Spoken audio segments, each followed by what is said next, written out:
একদিন এক প্রাচীন জাদুঘরে চুরি হয়েছিল। সেই চুরিটা হয়েছিল একটা ট্রাকে করে। জাদুঘরের মালিক যখন জানতে পারে যে তার জাদুঘরে চুরি হয়েছে, সে সঙ্গে সঙ্গে পুলিশকে খবর দেয় এবং পুলিশ চুরি হওয়ার সময় এই 4টি গাড়িকে সিসিটিভি ফুটেজে লক্ষ্য করে এবং পরে ফুটেজটা আগের ফুটেজটা দেখে বুঝতে পেরে যায় যে এই 4টে গাড়ির মধ্যে কোনটা। তো বন্ধুরা আমাকে বললে এটা এই 4টের মধ্যে কোনটা, এ বি সি ডি। তো বন্ধুরা এই বি, কারণ দেখেন এই ছবিটা মিলে যাচ্ছে এখানে। একদিন একটা জামা কাপড়ের দোকানে চুরি হয় আর জামা কাপড় দোকানের লোকেরা চোরকে ধরতে সক্ষম হয়নি, তাই সেখানে সাহায্যের জন্য ডিটেকটিভকে ডাকা হয়।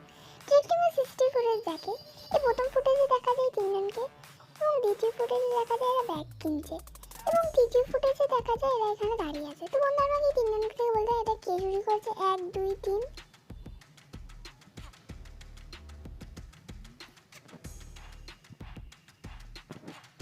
তো বন্ধু এটা 2 করেছে, কারণ দেখেন 2-এর আগের জামাটা কিন্তু এখানে প্যাক করা রয়েছে, তার মানে এখানে 2 হলো চোর। সারা একদিন বাজার করছিল আর সেই সময় কেউ সারাকে ধাক্কা মেরে সারার হাত থেকে পার্সটা নিয়ে পালিয়েছিল। সারাকে সেই চোরটা ধাক্কা মেরেছিল বলে সারা সেই চোরটির মুখটা দেখতে পায়নি, কিন্তু সারা এটা অনুসরণ করেছিল যে চোরটি একটা ব্যাংকের মধ্যে ঢুকছে। সারাও সেই ব্যাংকের মধ্যে যায় এবং সেখানে বসে থাকতে দেখে দুটি মহিলাকে। তো বন্ধুরা আপনি এই দুটি মহিলাকে দেখে বলবেন যে কে সারা পার্সটি চুরি করেছে, এ কিংবা বি।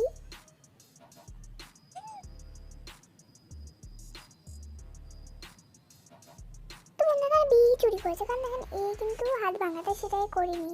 তো এখানে